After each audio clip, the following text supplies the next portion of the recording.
The night is still, the air around you feels soft. This is the hour for gentle reflection, a time to let the day drift away and step quietly into the past.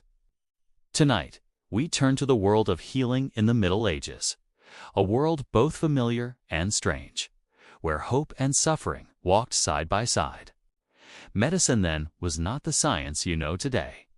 It was a mixture of faith, tradition, and experiment, where remedies might be drawn from herbs and prayers, from charms whispered in candlelight, or from the steady hand of a barber surgeon with tools both crude and sharp. For those who lived then, illness was never far away. A fever could take a life. A wound could fester. A cough might linger into silence. Healing was uncertain. And yet it was sought with desperate trust. In our journey tonight, we will begin with the ordinary, with the life of a barber surgeon, whose patients feared his knife as much as they needed it. Then we will move to the extraordinary, the story of Hildegard of Bingen, a woman whose visions and writings shaped both medicine and devotion. We will look into the mystery of the old leech books, manuscripts filled with strange cures and charms. And finally, we will rise to the courts of kings and queens, where medicine mingled with wealth and privilege, and the sick bed of a noble was unlike that of a peasant. Let us step softly into this world, where the line between healing and harm was thin, and where faith and fear guided every cure. The room is dim. The air smells of iron, of sweat, and of smoke from a nearby hearth. You are seated on a rough wooden stool, your head bowed, your hands trembling slightly. Before you stands a man in a plain, stained apron. He is no physician, no scholar of books, but a barber surgeon, and he is about to tend to your wound. In the Middle Ages, barber surgeons were the common healers of towns and villages. They cut hair, trimmed beards, and drew blood. They pulled rotten teeth and lanced abscesses. Their tools were simple. Their training often learned through apprenticeship rather than study. And yet, for most people, they were the only hope. You hear the clink of iron. On the table beside him lies a small array of tools, knives, shears, hooks, and bowls. The edges are worn but sharp, glinting faintly in the firelight. There is no anesthesia, no medicine to dull the pain. Only your will, your prayers, and the skill of his hand. If your wound must be stitched, the needle is coarse, the thread rough. If a tooth must be pulled, it is wrenched free with iron forceps. If your blood must be balanced, a vein is opened with a quick slice, the red stream collected in a bowl to ease what was believed to be an excess of humors. The pain is sharp, immediate, and unrelieved. You grit your teeth, your body shuddering as the barber works with steady indifference. For him, this is routine. For you, it is agony. And yet, sometimes it works. The wound closes. The swelling eases, the fever fades. Other times, infection sets in or bleeding weakens the body beyond recovery. The barber's skill was never a guarantee, only a gamble between life and death. Still, there was comfort in the ritual. The sight of the tools, the firmness of the surgeon's hand, the sense that something was being done, all gave hope. And hope, as much as herbs or steel, was itself a kind of medicine. Close your eyes and imagine yourself rising from the stool, your bandage rough against your skin, your body weak but your spirit clinging to the thought of healing.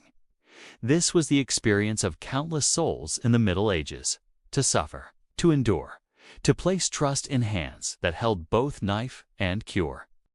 The sharp clang of the barber surgeon's tools fades. Now the air changes. Cooler, softer, touched with the faint scent of herbs. We step into the cloister, where the rhythm of prayer mingles with the rustle of leaves in a monastery garden. Here we find Hildegard of Bingen. Born in the 12th century in the Rhineland, she was a woman of vision, both in the spiritual and the earthly sense. Her childhood was frail, her health uncertain, yet she grew into one of the most extraordinary voices of the Middle Ages. Hildegard was a nun, an abbess, a writer of music, a thinker of theology, and, Most unusually for her time, a healer who wove together faith, observation, and nature. She believed that the human body was deeply connected to the natural world, and that God's creation contained remedies for its ailments. Picture her walking slowly through the convent garden. The air is filled with the scent of sage, fennel, and rosemary.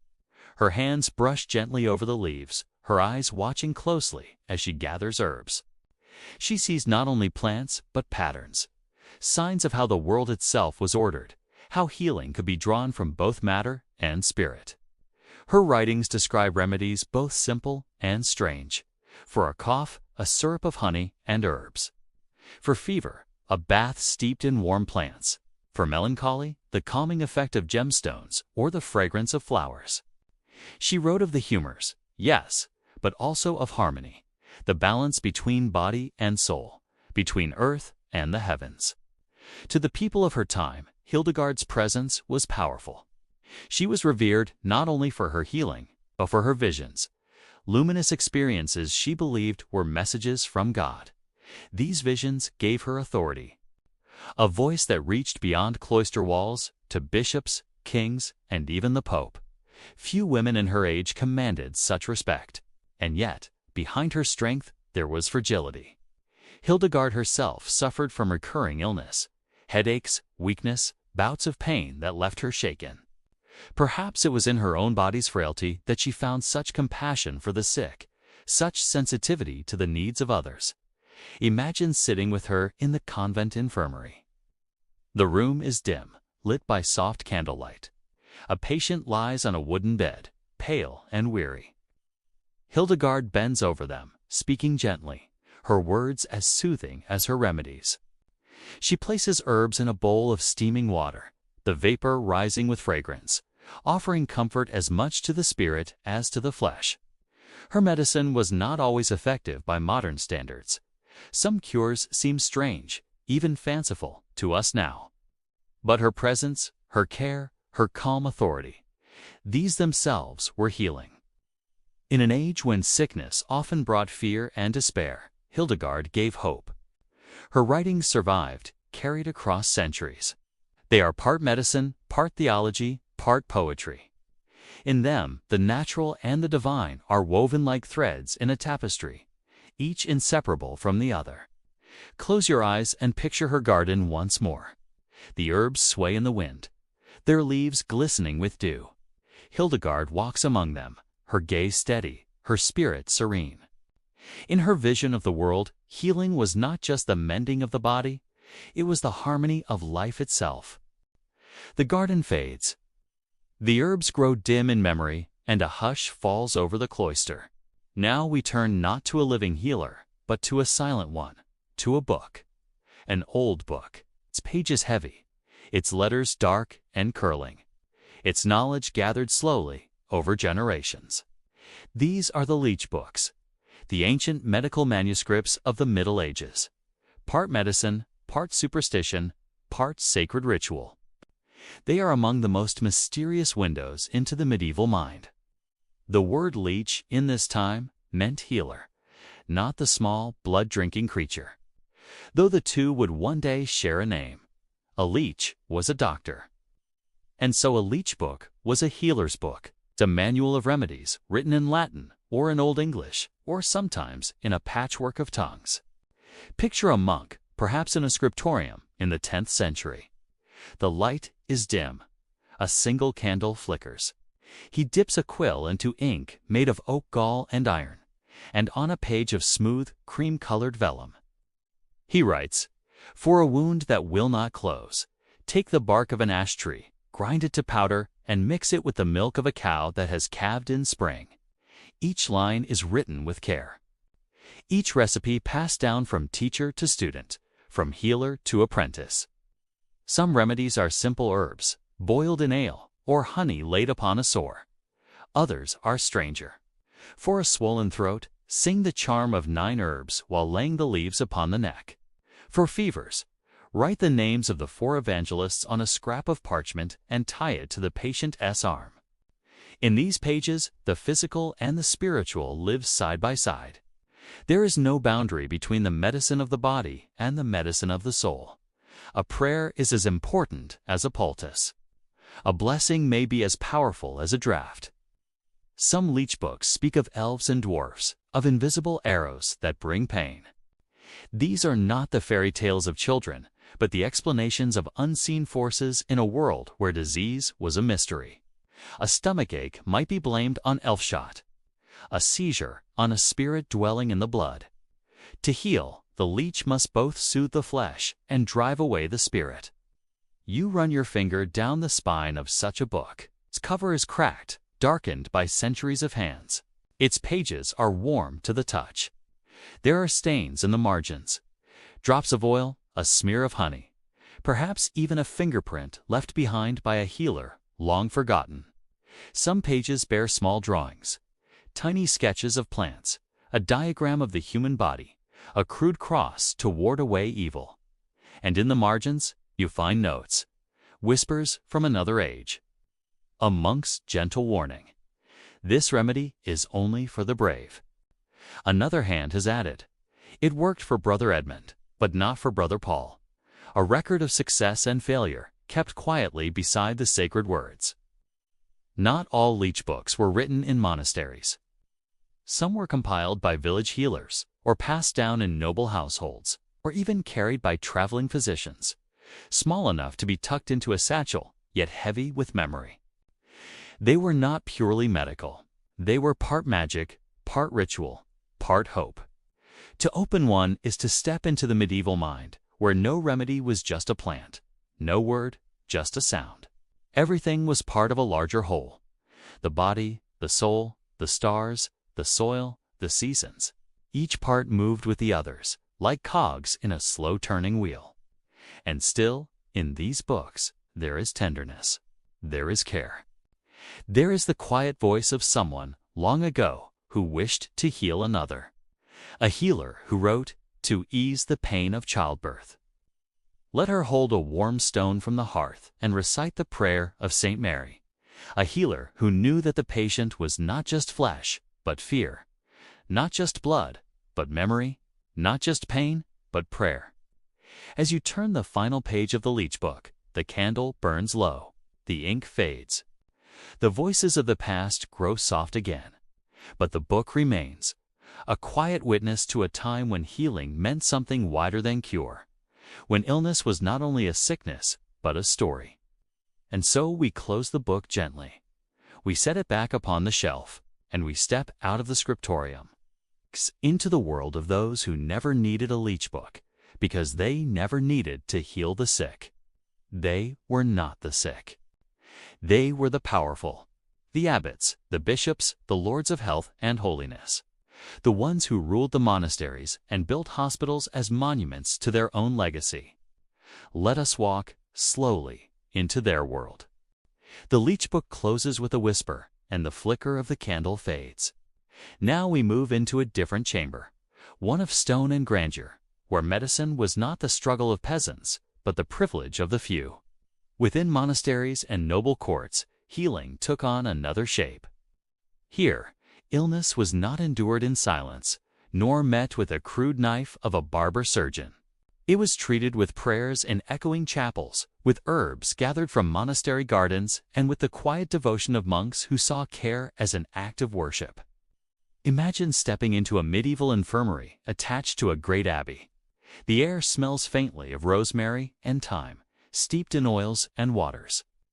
Rows of wooden beds line the hall, each with a simple straw mattress, covered in clean linens, a rarity for the age. At the far end, a crucifix hangs, reminding every patient that healing here was as much about the soul as the body. Monks walked slowly between the beds, offering not just remedies, but prayers. They read psalms aloud, their voices calm and steady, filling the space with rhythm. They laid poultices on wounds, mixed tonics of herbs and honey, and whispered blessings over the sick. To be treated in such a place was to feel wrapped in care, though cure was never certain. Beyond the monastery, noble households could summon physicians trained in the great universities of Salerno, Bologna, or Paris. These men, often schooled in Latin texts of Galen and Hippocrates, prescribed diets, bloodletting, and complex concoctions of rare ingredients. For the wealthy, medicine was a display of learning, of connection to the wider world of knowledge carried through translations from Arabic and Greek. A noble patient might sip wine infused with saffron or cinnamon, costly imports carried along distant trade routes. They might be given baths scented with herbs, or ointments blended with precious oils. Even their suffering reflected their status, surrounded by attendants and comfort. Yet, privilege did not mean safety. Kings fell ill. Queens suffered in childbirth. Princes died before their time. No amount of wealth could wholly shield the body from the fragile truth of flesh. Still, monasteries and noble courts stood as centers of medieval healing, places where medicine, devotion, and power intertwined. For the peasant, medicine was a gamble. For the noble, it was a performance of care, drawn from the best that books, gardens, and prayers could offer. Close your eyes and picture both worlds at once. A villager sitting before a barber surgeon, trembling as the knife glints in firelight, and a noble lying in a bed of clean linens, a physician bending over them with a book in hand, a monk's voice murmuring in the background. Both are sick. Both hope for healing. Both are mortal. In the end, whether rich or poor, monk or peasant, healer or patient, all shared the same fate. Illness was part of life, and death was never far away. But in the seeking of remedies, in the whispered prayers, in the hands that tended wounds and the words that soothed fears, there was also a kind of grace. A reminder that even in the harshness of medieval life, there was care, there was hope, and there was tenderness. And now the chamber fades. The monk's footsteps grow quiet.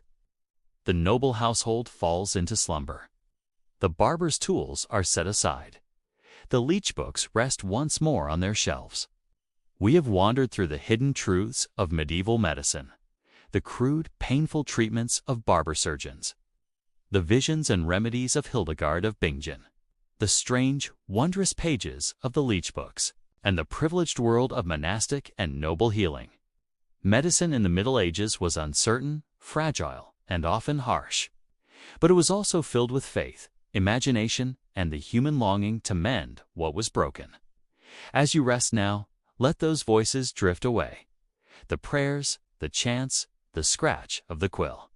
The past grows quiet, and so may you. The world is still. The night is deep.